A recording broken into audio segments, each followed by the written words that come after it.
Officer Ryan Carter, a seasoned cop with over a decade of experience, had learned to trust his instincts. He'd seen enough over the years to recognize when something was wrong, even when everything appeared fine on the surface. As he cruised down Highway 67, the quiet hum of the cruiser a comforting backdrop to his thoughts, his eyes locked onto a black sedan a few cars ahead. It wasn't weaving wildly, but there was something about the way it drifted between lanes that caught his attention. Maybe it was the subtle hesitation before the car corrected itself, or the fact that it seemed to linger too long in the other lane. Whatever it was, it didn't feel right. Ryan flipped on his sirens, the red and blue lights flashing across the highway, casting a stark glow on the asphalt. The sedan's brake lights flickered briefly before it slowly pulled over to the shoulder. Ryan followed, pulling his cruiser in behind it with practiced ease. As he put the car in park, a sense of unease gnawed at him. He'd handled hundreds of traffic stops, but something about this one felt different. Stepping out of his vehicle, Ryan adjusted his uniform, feeling the weight of his duty belt, and made his way toward the sedan. His boots crunched on the gravel as he moved, the sound sharp against the otherwise still night. He reached the driver's side window and knocked once, the sharp rap of his knuckles cutting through the quiet. The window slowly rolled down to reveal the driver, a man in his late 40s. His face was pale, eyes darting nervously between Ryan and the road ahead. The man's clothes were rumpled, and his hair was thin and disheveled, a sign of someone who'd been under stress for far too long. He didn't meet Ryan's gaze, but instead fumbled with his hands on the steering wheel, clearly uncomfortable with the situation. "Evening, sir," Ryan said, his voice calm and steady. "License and registration, please." The driver hesitated, his hand shaking slightly as he reached into the glove box. He pulled out a small, crumpled wallet and fumbled a hand over his papers, almost dropping them in the process. Ryan noticed the slight sheen of sweat that had already formed on the man's forehead, despite the cool night air. It was a subtle sign, but enough to make Ryan's instincts buzz. "Everything all right tonight?" Ryan asked, his tone polite but probing. The man's nervous smile was forced.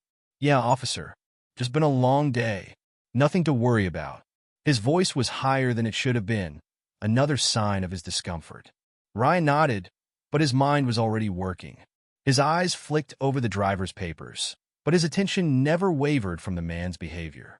There was something off about him, something that didn't sit well.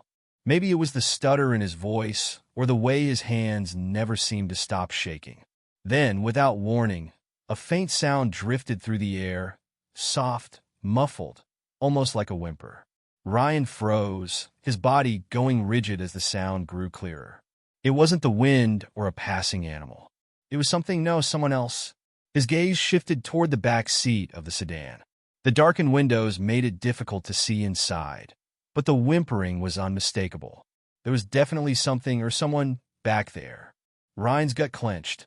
Every fiber of his being screamed that this was no ordinary traffic stop. He took a slow, steady step toward the rear of the car, but the sound came again, this time louder. A pitiful, high-pitched cry of distress. Without taking his eyes off the sedan, Ryan spoke again, his voice hardening. "What's in the back seat?" The man's face paled even further, his lips pressed together in a tight line. He didn't answer immediately, and when he finally did, his voice cracked. "Nothing, just some stuff. Cleaning out my garage." Ryan didn't buy it. The explanation felt rehearsed, like a lie on the tip of the man's tongue. The officer's hand instinctively moved to his holster as he pressed on. "Sir, I'm going to need you to step out of the vehicle." The driver's hand clenched around the steering wheel, his knuckles turning white. His breath came in shallow gasps, the tension in his body palpable. He knew he was cornered, and his reaction made it clear he wasn't going to comply easily. Then, the sound came again, this time unmistakably clear. It wasn't a whimper anymore, but a desperate cry, like something or someone was in pain. A soft, trembling voice carried from the back seat. Ryan's jaw tightened. "Step out of the car now," he ordered, his voice sharp. The driver didn't move at first. Then, with a long, drawn-out sigh, he slowly unlocked the door. But before he could make a move, the officer reached for the door handle, pulling it open with a firm yank. The sound of the driver's breath caught in his throat as he started to stand, but Ryan was already opening the back door of the sedan. The truth was about to come to light. With slow, deliberate movements, Officer Carter leaned in closer to the back window, his gaze narrowing as he peered into the darkness of the sedan's interior. His heart skipped a beat when his eyes fell on the tiny form curled up in the back seat. A golden retriever puppy, barely bigger than a loaf of bread, lay motionless on the seat. Its fur was matted and caked with dirt, a sad testament to the neglect it had suffered. The puppy's body trembled faintly, its eyes half-lidded and glazed over with what seemed like exhaustion or pain. It wasn't just scared. It looked sick, its breathing shallow and labored, a stark contrast to the playful energy usually associated with puppies. Officer Carter's chest tightened as he took in the sight. He'd seen his fair share of crime and violence, but the sight of this defenseless animal, so young, so vulnerable, struck him in a way he hadn't anticipated. His years on the force had honed his ability to confront the worst of humanity, but this was different. He wasn't just dealing with a criminal or a suspect. He was staring at something that couldn't defend itself, something that depended on him to make things right. He straightened up, his hand instinctively reaching for his radio. But before he could speak, his voice broke through the silence. "What's going on with the dogs?" The driver flinched, his eyes flicking nervously to the back seat before returning to the officer. He cleared his throat, his hands fidgeting on the steering wheel. It's not mine. I found it on the side of the road in..." "Bull," Carter interjected, his voice low and controlled, but the irritation was unmistakable. "This isn't the side of the road. It's barely moving." The man's excuse crumbled as he stuttered, his voice becoming increasingly frantic. I was just going to drop it off at a shelter. It's sick and..." "Drop it off?" Carter interrupted again, stepping closer to the door. The driver's nervousness was only making things worse. His story didn't add up, and Carter could smell the lie in the air. "You didn't take it to a shelter. You didn't even take it to a vet. You're lying."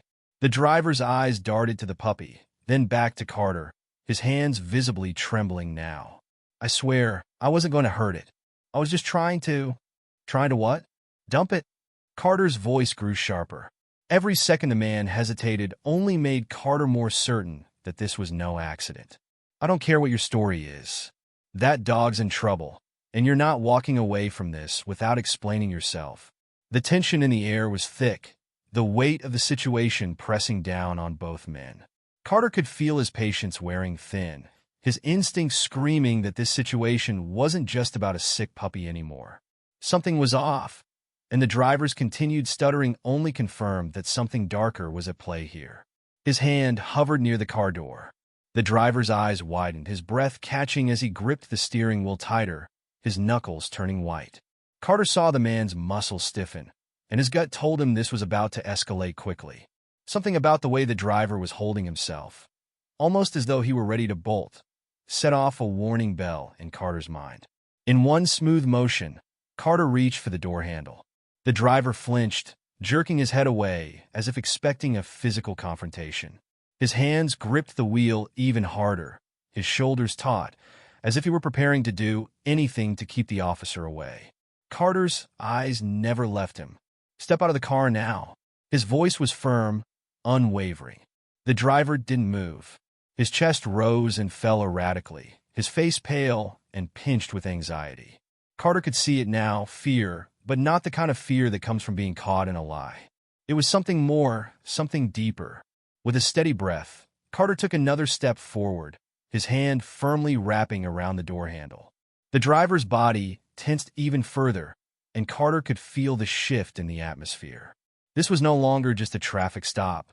Something was about to break, and Officer Carter was ready for whatever came next.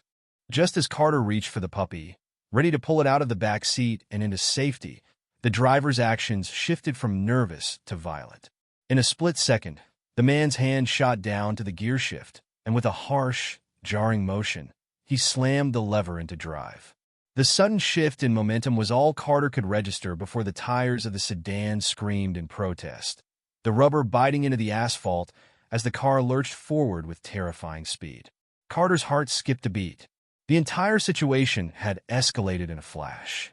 The officer had barely a moment to react before the sedan was tearing down the highway, its engine roaring as it distanced itself from the scene. Carter's instincts kicked into overdrive as he sprinted toward his cruiser, the adrenaline flooding his veins. His hand was already on the door handle, yanking it open as he leapt into the driver's seat. Without hesitation, he slammed the car into gear and sped off after the sedan. The chase was on. Carter's mind raced even faster than the cruiser. The sedan swerved erratically in and out of traffic, weaving dangerously between cars as the driver desperately tried to escape. Carter could feel the car's tires gripping the road as he followed closely, staying as tight to the suspect's tail as possible without losing control.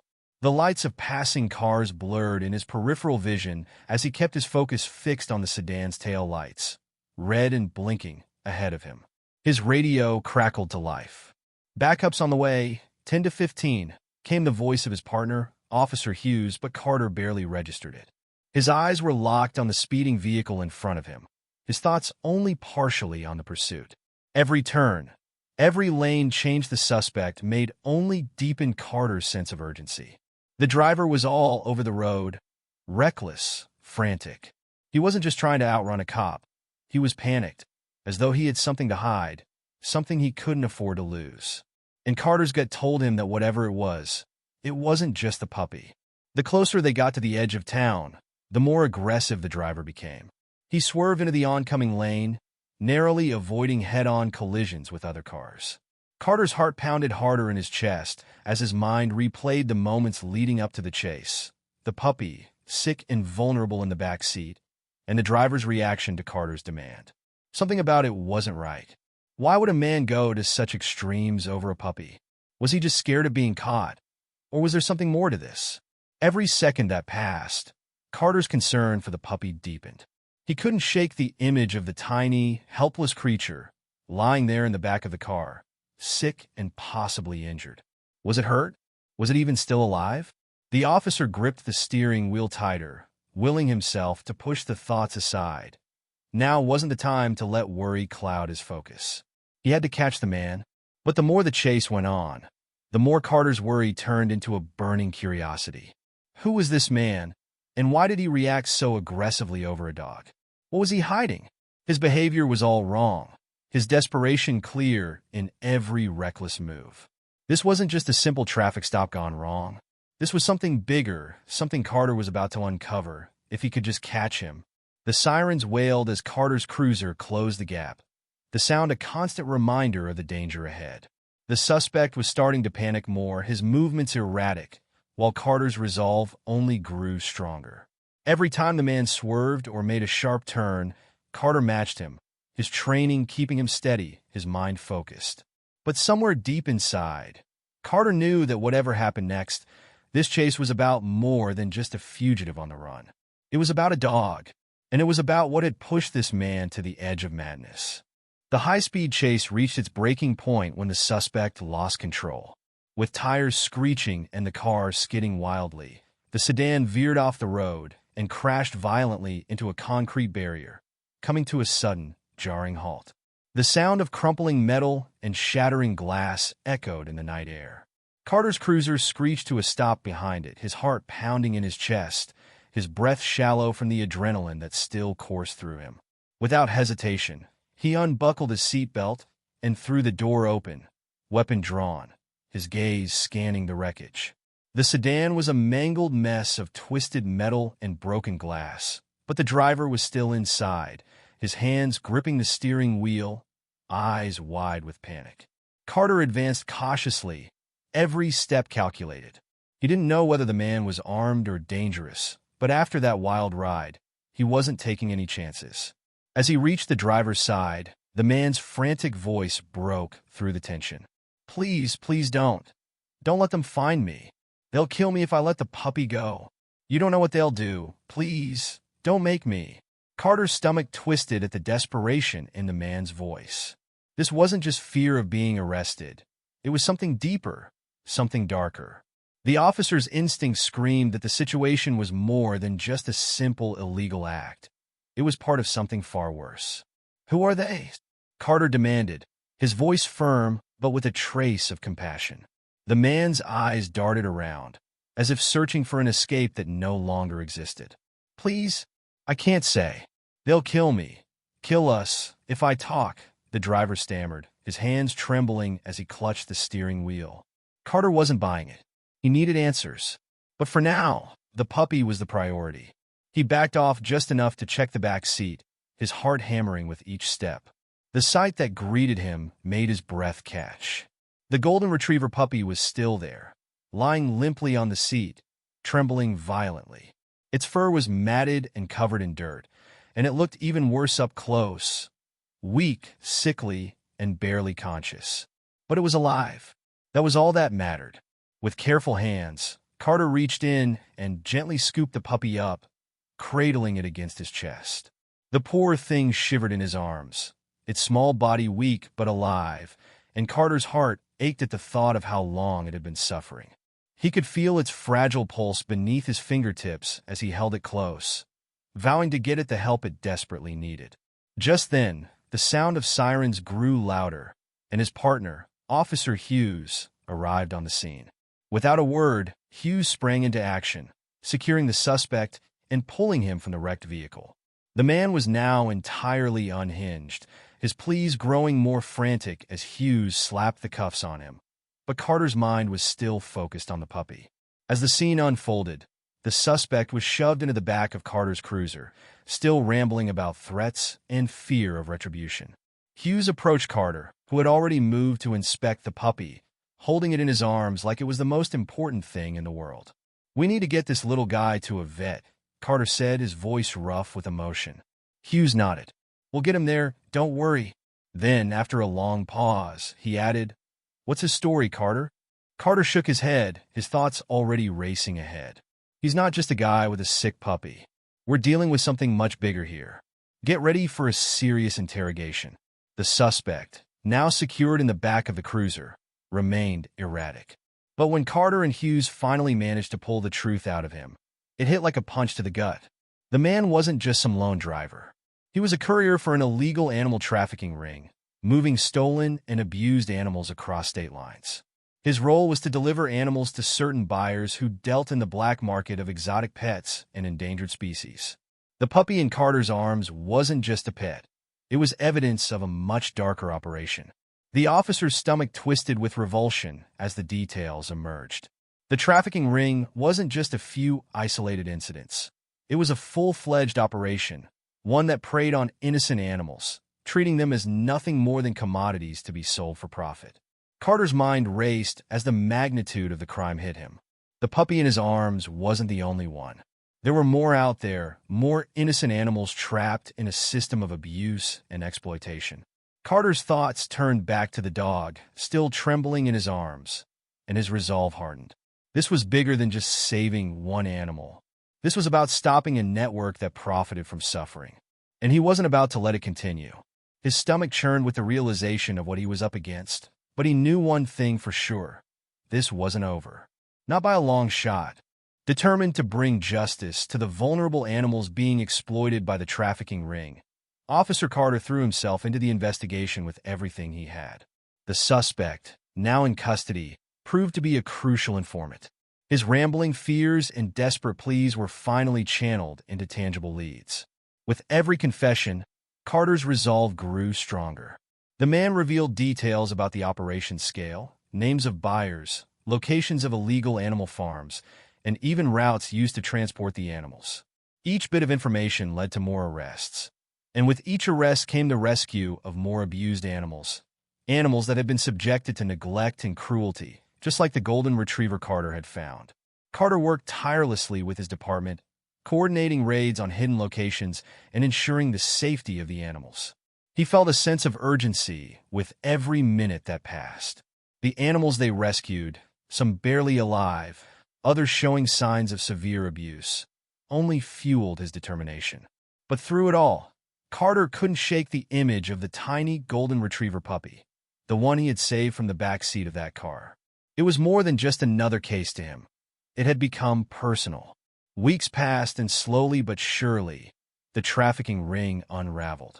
Arrests were made, evidence seized, and more animals were brought to safety. The investigators worked around the clock, but Carter's thoughts often drifted back to that puppy. The bond they had formed in those first moments together, when Carter had cradled the trembling creature in his arms, desperate to save it, had only deepened as time went on. The puppy had fought through its sickness, its weakness, and was now a picture of health. One evening, after another long day of paperwork and phone calls, Carter found himself at the shelter where the animals were being cared for. He had visited the puppy often during the investigation, but tonight felt different. He stepped into the room, his heart lifting when he saw the now healthy pup bounding toward him, its golden fur shining under the bright lights. The dog was no longer the fragile, sickly creature he had found in the back of that car. It was strong, full of life, and it greeted him with an eager wag of its tail. Carter knelt down and scooped the puppy up, holding it close. The dog licked his face, its eyes bright and full of affection. For a brief moment, Carter allowed himself to close his eyes and simply enjoy the warmth of the bond they had formed. In that moment, it was clear to him. The pup wasn't just another rescue. This dog had become part of his life. As he sat there, gently petting the puppy, he realized that he couldn't let it go. He had made a silent promise to that tiny dog, a promise to protect it, to ensure that it would never experience the pain and fear it had known again. He'd risked his life to save it, and now he couldn't imagine life without it. The shelter worker, who had been caring for the animals, approached, holding the paperwork for the adoption. "Officer Carter, if you're still interested, the paperwork's all ready for the puppy. It's yours if you want it." Carter looked up, meeting the worker's gaze. A smile tugged at his lips, but it was more than just relief. It was fulfillment. "I want it," he said simply, his voice steady but filled with emotion. The paperwork was quick, and soon enough, Officer Ryan Carter was no longer just a cop working a case. He was the proud owner of a beautiful, healthy golden retriever. As he walked out of the shelter, the puppy trotting happily beside him, Carter knew that his life had changed in ways he hadn't anticipated. The case had been more than just a professional mission. It had become a personal journey, one that had led him to this moment. He had not only brought justice to a trafficking ring, but he had also saved a life that would go on to become his most loyal companion. As Carter drove home that evening, the puppy resting happily in his lap, he couldn't help but smile. It wasn't just the satisfaction of a job well done. It was the knowing that, in the end, he had done more than just rescue an animal. He had found a friend. Carter's decision to adopt the golden retriever marks the true payoff of his journey. Not just saving a life, but finding a loyal companion who had become a symbol of hope amidst the darkness. As the puppy curled up in his lap, Carter realized that in rescuing the dog, he had unknowingly rescued a part of himself too.